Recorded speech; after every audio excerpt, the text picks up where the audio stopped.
안녕하세요. 오늘도 서연살롱을 찾아주셔서 감사합니다. 요즘 들어 인생은 정말 한 치 앞도 모르겠다는 생각이 들곤 해요. 인간은 누구나 알몸으로 태어나지만 어느 집안 누구의 자식으로 태어나느냐에 따라 180도 다른 인생을 살게 되는 걸 보니 말이에요. 그게 무슨 소리냐고요? 바로 저희 엄마 얘기예요. 엄마는 응당 자신이 받고 누려야 할 것들을 빼앗긴 채 살아오셨어요. 하나뿐의 자신의 혈육도 잃은 채 말이죠. 하지만 하늘이 무심치는 않았는지 다 포기하고 살려는 순간 인연의 끝이 다 눈물의 상봉을 이루었지 뭐예요. 저희 집 사연을 들려드릴게요. 저희 부모님은 두 분 다 천의 고아로 시설에서 오빠 동생하며 자랐어요. 시설에서 나온 후로도 서로를 의지하며 살다가 자연스레 정이 들어 결혼한 경우였죠. 혈육이 없어서 그랬는지 저희 부모님은 서로를 애틋하게 아끼며 사셨어요. 비록 생활은 공공했지만 자식들 앞에서 싸우거나 큰 소리 내는 일 한 번 없을 정도였죠. 부모님 사이가 좋다는 것 외에는 다른 집들과 다른 걸 모르고 살았어요. 그러다 유치원에 들어갈 무렵에서야 차이를 알게 되었죠. 엄마, 나는 할머니 없어? 할아버지는? 친구들은 설날에 시골 할머니 집에 간다는데 우린 왜 안 가? 나도 시골 할머니한테 가고 싶어. 철없는 딸의 말에 엄마는 난처한 표정을 지으셨어요. 그리곤 한참을 말없이 허공만 바라보셨어요. 비록 제가 어리긴 했지만 엄마의 그런 모습을 보고 내가 해서는 안 되는 말을 한 게 아닌가 생각하게 되었죠. 그래서 그날 이후로는 단 한 번도 친가 외가를 막론하고 조부모님에 대한 얘기는 꺼내지 않았어요. 저희 아빠는 전자제품을 만드는 공장에 다니고 있었는데 갑자기 회사가 부도가 나는 바람에 하루아침에 실직을 하게 되셨어요. 다행히 아빠를 좋게 보셨던 거래처 사장님 덕분에 대기업 가전제품 배달, 설치 일을 하게 되셨어요. 일이 고되긴 했지만 그만큼 수입은 좋아서 공장에 나가실 때보다 벌이는 더 좋았어요. 하지만 기계 도움 없이 몸으로 커다란 냉장고며 세탁기, 에어컨 같은 덩치 큰 기계를 날라야 했기 때문에 몸이 성할 날이 없었어요. 특히 여름에는 일을 마치고 집에 돌아오실 때면 출근할 때와 달리 얼굴이 홀쭉해 있곤 했죠. 게다가 더위 때문에 입맛도 사라져서 밥도 제대로 못 드시고 물만 찾았어요. 결국 그 일을 하면서 아빠는 허리와 무릎 관절에 이상이 생겼어요. 그러다 결국 제가 대학에 들어가던 무렵 일을 그만두게 되었죠. 엄마는 식당에서 서빙 일을 하셨는데 부지런하고 성실한 모습이 마음에 들었던 식당 사장님은 분점을 내줄 테니 장사를 해보라고 권유하셨고 그 덕분에 그간 모아둔 돈으로 저희 부모님은 식당을 차리게 되었어요. 아무리 사장님의 도움으로 재료상이며 레시피를 전수받았다고는 하지만 경기 불황으로 한 2년간은 적자를 면치 못했어요. 그래서 가게를 접어야 하나 고민을 하기도 했죠. 그래도 사람이 죽으란 법은 없었는지 유명인 SNS에 저희 가게 사진이 올라가서 그걸 보고 찾아온 손님들 덕분에 매상이 점점 올라갔어요. 그렇게 3년이 지나고는 그 골목에서 매출이 가장 높은 가게로 성장했어요. 저는 부모님이 맞벌이를 하시는 바람에 일찍부터 집안 살림이며 동생 건사하는 일을 도맡아 해야 했어요. 하지만 한 번도 그게 힘들다는 생각은 한 적은 없어요. 상황이 그러니 당연한 일로 받아들이고 살았으니까요. 대학에 들어간 이후에도 소개팅이니 연애 같은 건 꿈도 못 꾸고 살았어요. 강의가 끝나면 바로 집에 돌아와서 중학생인 동생을 챙겨야 했거든요. 그러다 가게 장사가 잘 되고 덕분에 동생이 학원을 다니게 되면서 저도 4학년쯤 돼서는 더 이상 집안일 때문에 뛰어다니지 않아도 되었어요. 그리고 난생 처음 소개팅도 하게 됐죠. 한창 취직 준비를 하던 때라 한사코 사양했지만 제 처지를 잘 아는 친구들이 졸업 전에 처음이자 마지막으로 한번 나가보라고 등 떠밀어서 나가게 됐어요. 그리고 거기서 지금의 제 예랑을 만나게 되었죠. 예랑은 저와는 3살 차이로 졸업을 앞둔 대학 4학년이었어요. 일찌감치 취업에 성공해 입사 전까지 그동안 못해본 소개팅도 하고 여행도 하고 있다고 하더라고요. 그 얘기를 들으니 내가 지금 여기서 뭐 하고 있나 싶었어요. 내 코가 석자인데 무슨 소개팅을 한다고 이러고 있나 싶었죠. 그렇게 생각하면 평생 걱정만 하다가 불행하게 생을 마감하게 될 거예요. 오늘 소개팅 자리에 안 나왔다고 취직을 하는 것도 아니고 괜히 마음만 졸이면서 책상 앞에 앉아 있을 거 아니에요. 그럴 바엔 하루 신나게 놀면서 취업 스트레스라도 날리세요. 그럼 내일은 조금 더 가뿐하게 책상 앞에 앉을 수 있을 거예요. 놀 땐 놀고 할 땐 하면 되죠. 그동안 늘 발발거리고 살았던 저와는 달리 여유가 있는 모습이 부러웠어요. 게다가 여유만 부리는 게 아니라 실력까지 있으니 대단하기도 했고요. 알고 보니 집안이 꽤 부유한지 청소년기를 미국에서 보냈더라고요. 남들은 어린 나이에 부모 곁을 떠나 유학생을 하느라 외롭지 않았냐고 하는데 오히려 그 반대였어요. 저희 엄마가 한 치맛바람 하시거든요. 그래서 한국에 있을 때는 하루도 내 마음대로 쉬지 못하고 학교에 학원, 과외를 받으며 살았거든요.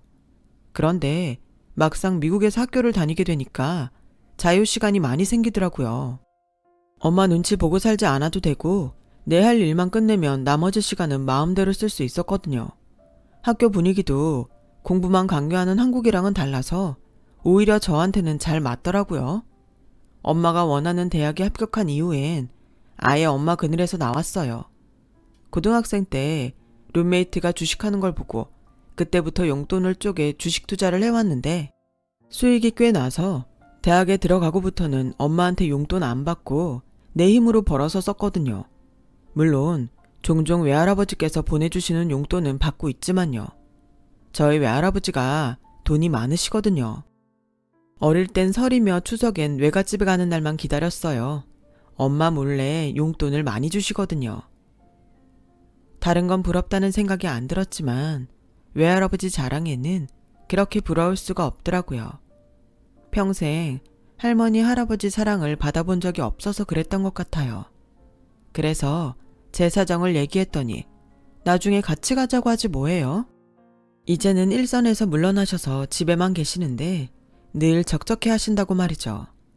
어쩌면 빈말이었을지도 모르지만 저는 그 말에 설렜어요.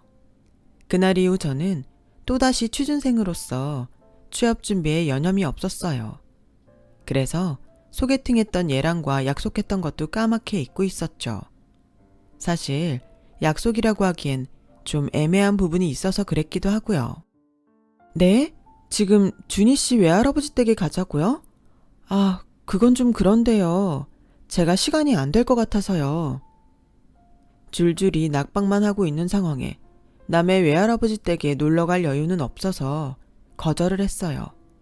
그런데 취업 성공 비결을 알려준다며 끈덕지게 불러내지 뭐예요. 그래서 반신반의하는 마음으로 나갔죠. 그랬더니 대뜸 차에 태우고는 기어이 자기 외가에 데려가더라고요.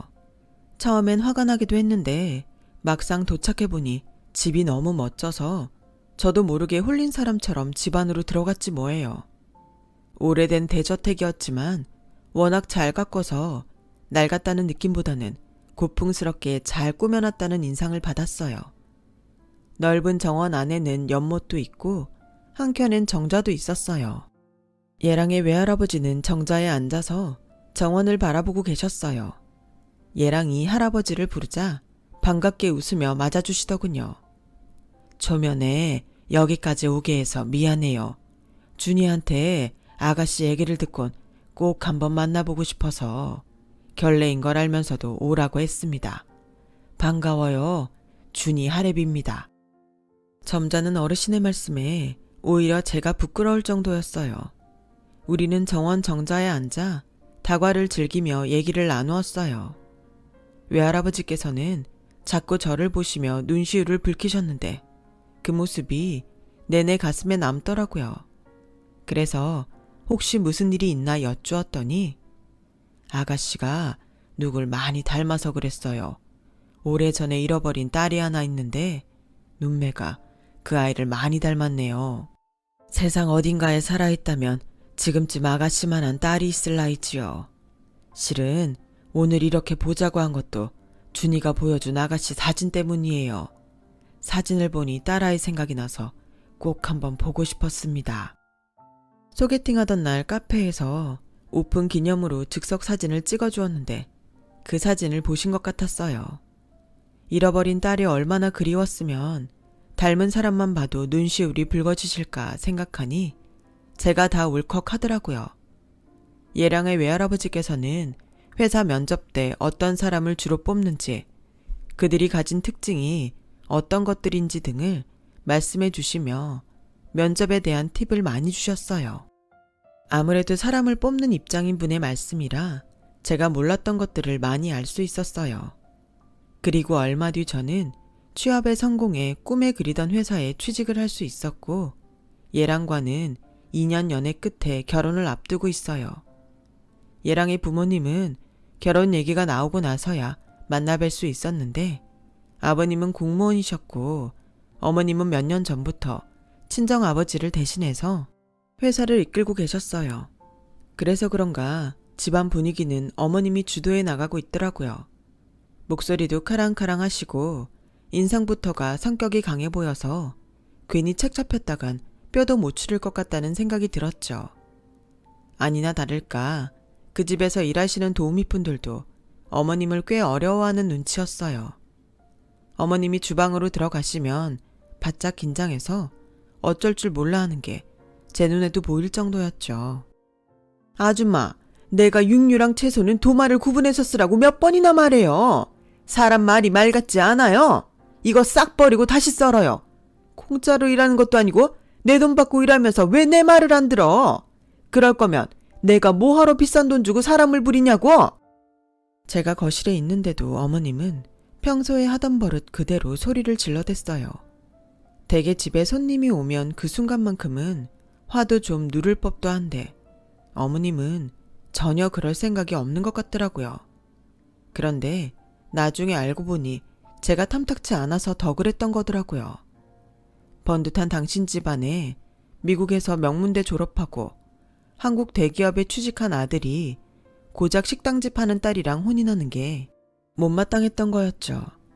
아무리 아들을 말려도 들은 척도 안 차 제가 지레 겁먹고 떨어지길 바랬던 거였어요. 그런데 제가 눈치가 없어서 그런 내막도 모르고 곰처럼 버티니 어머님 입장에선 속이 탈 일이었죠.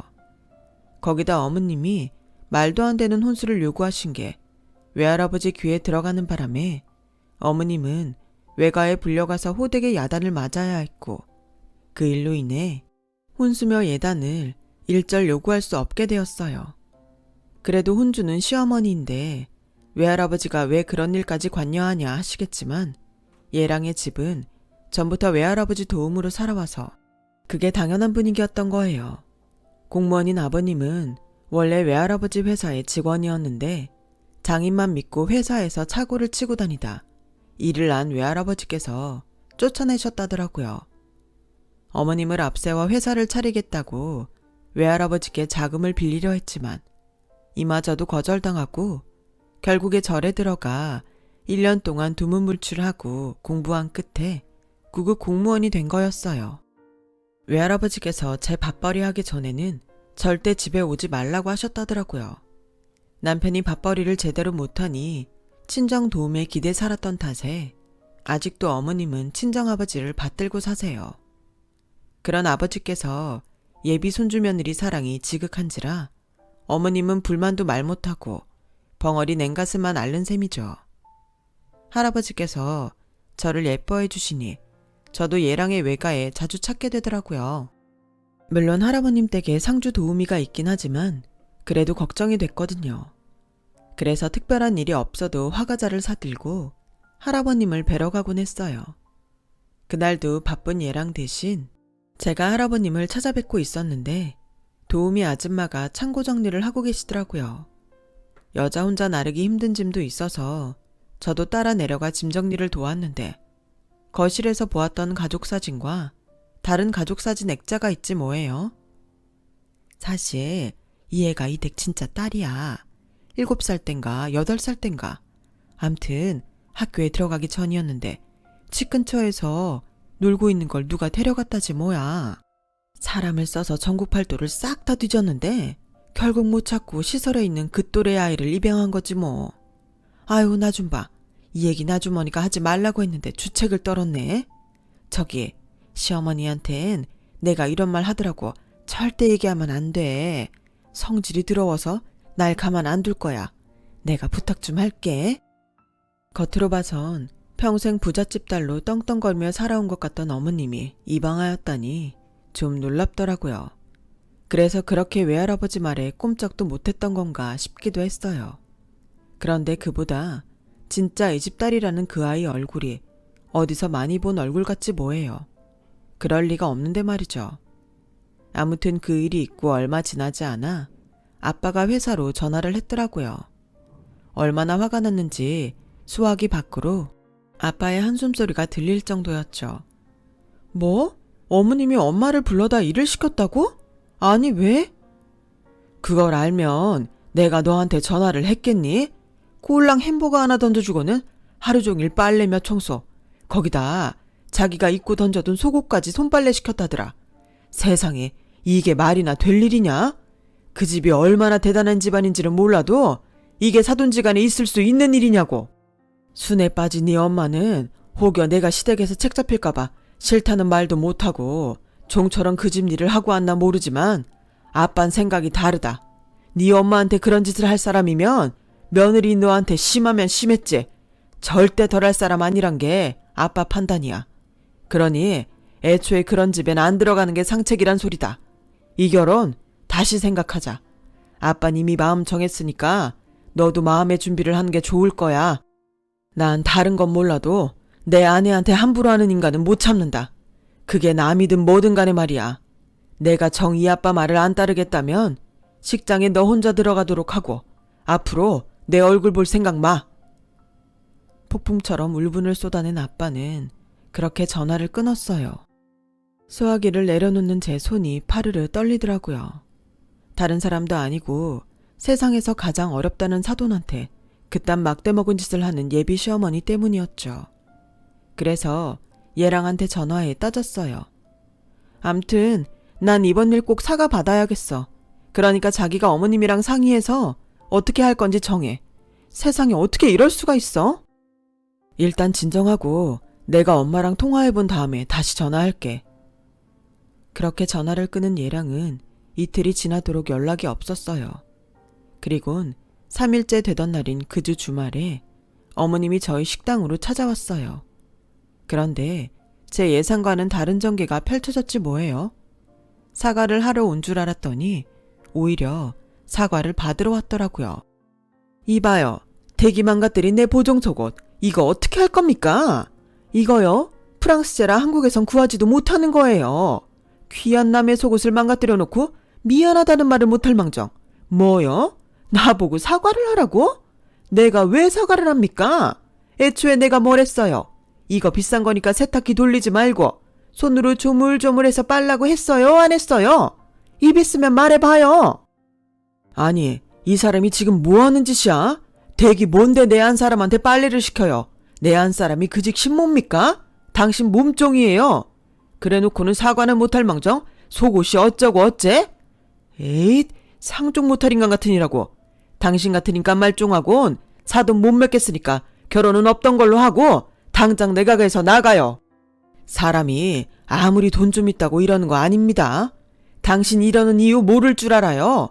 잘난 시어머니 유세 떨며 혼수며 예단 가지고 트집 잡고 싶은데 그거 못하게 돼서 화풀이 하는 거 아닙니까? 내 말이 틀려요? 대기 아주 잘하시네요. 애초에 나는 이런 집구석이랑은 사돈은커녕 어울리고 싶지도 않았어요. 없으면 없는 대로 비슷한 수준이랑 만나 결혼할 것이지 어디 내 아들을 넘봐. 쥐뿔도 없는 것들이 욕심은 많아선 몸뚱아리 하나 비비고 들어와 그 재산을 다 먹으려고? 어림없지. 암튼 이 집에서 먼저 파나져 간 거니까 나중에 딴소리 마세요. 이왕 결혼도 모르는 판이니까 내가 보정 속옷값은 안 받겠습니다. 없이 사는 사람들한테 이 정도의 아량은 베푸는 게 사회 지도층으로서의 노블레스 오블리주 아니겠어요? 예비 시어머니는 끝까지 꼴값을 떨며 자기 멋대로 짓거리곤 가려고 했어요. 잠깐만요. 그 전에 깜빡하시게 있는 것 같은데요. 저희 엄마한테 사과하셔야죠. 저희는 사과 꼭 받아야겠어요. 사과는 무슨? 우리 집 일 좀 한 게 그렇게 억울한 모양인데. 알았다. 그리고는 지갑을 열어 5만 원짜리를 꺼내 내밀었어요. 5시간 일했으니까 5만 원인데 거기서 햄버거 값 5,600원 빼면 44,400원이네. 5,600원 거슬러 다오. 기가 막혀서 정말. 그 꼴을 보고 있던 아빠는 5만 원짜리를 예비 시어머니 얼굴에 집어던지곤 소리쳤어요. 이거 들고 당장 여기서 나가. 안 그럼 영업방해로 고소할 테니까. 그러자 예비 시어머니는 5만 원짜리를 주워들곤 쌩하니 가게를 나갔어요. 기가 막혀서 말은 안 나왔지만 내심 다행이란 생각이 들더군요. 아빠 말대로 파혼 안 했으면 평생 저런 사람을 시어머니로 모시고 살아야 했을 걸 생각하니 아찔했거든요. 그날 밤 예랑은 소식을 듣고 우리 집에 찾아왔지만 아빠는 문도 열어주지 않고 돌려보냈어요. 다시는 연락하지 말라는 말과 함께요. 이후 예랑과는 밖에서 따로 만나 상황을 정리했어요. 다행히 아직 예식장도 정하지 않은 상태라서 양가 모두 손해를 볼 일은 없었죠. 시간이 흘러 저는 또다시 결혼을 앞둔 상황이 되었어요. 전남친과 헤어지고 1년쯤 지났을 무렵 아빠 지인분의 주선으로 선을 봤는데 그때 만난 사람이 마음도 잘 통하고 집안도 저희랑 비슷한 형편이라서 편하게 1년 반 정도 사귀다 이번에 결혼을 하게 된 거예요.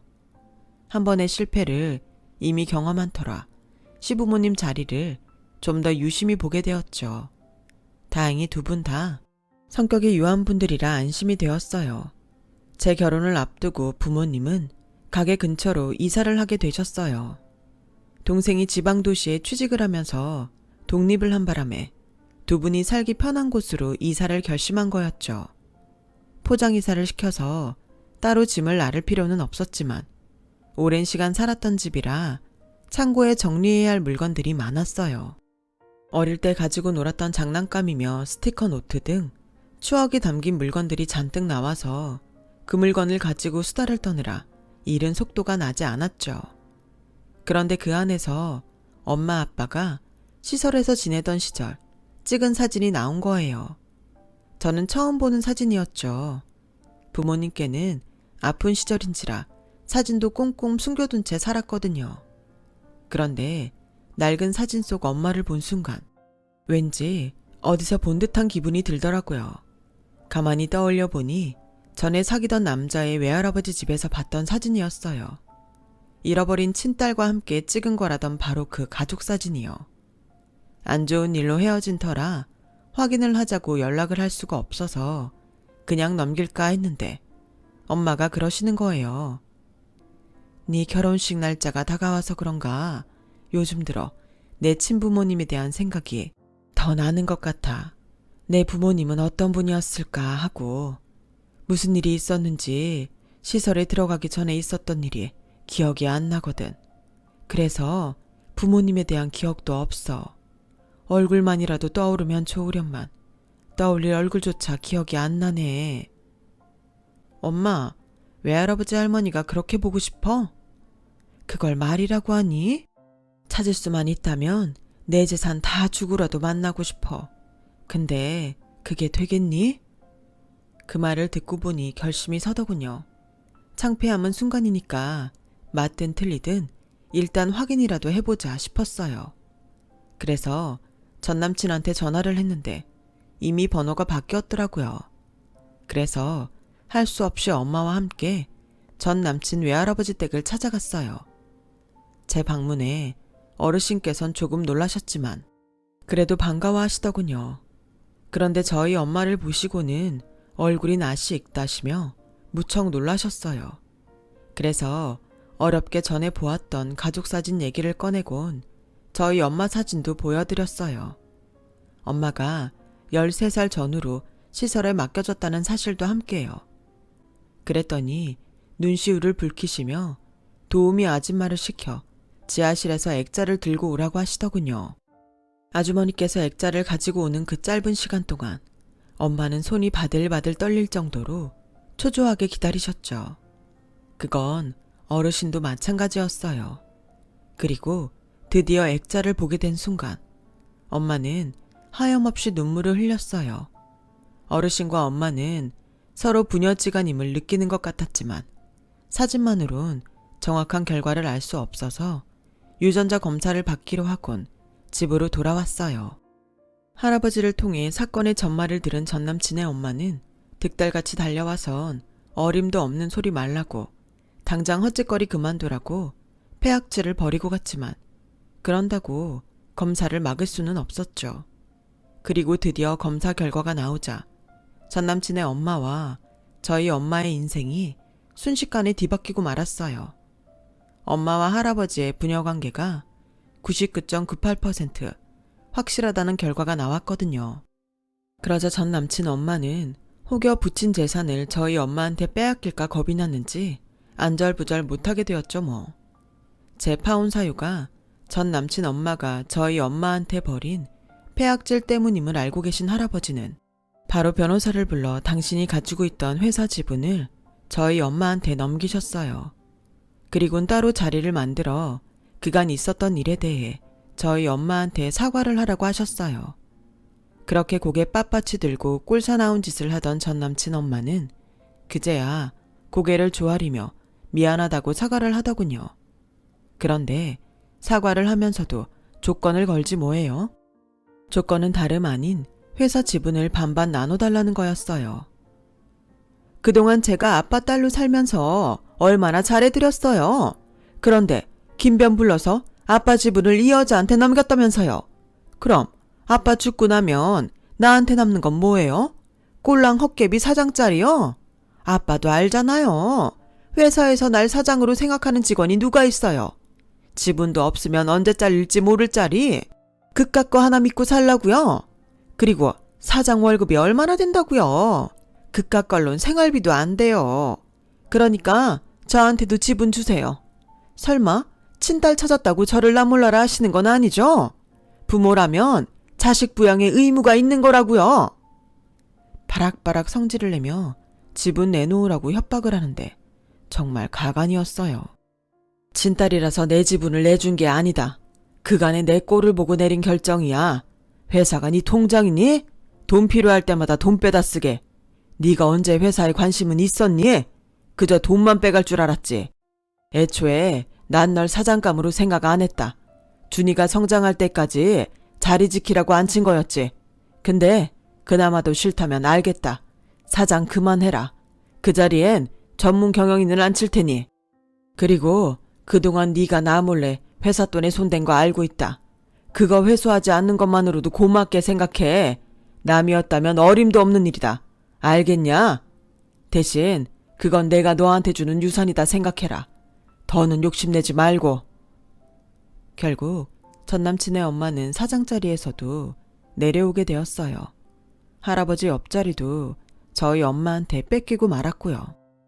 저희 부모님이 할아버지 댁으로 들어가 살기로 했거든요. 이제 연세도 많이 드셔서 언제 어떻게 될지 모르는 상황이라 한순간이라도 더 같이 살고 싶으셨던 거죠.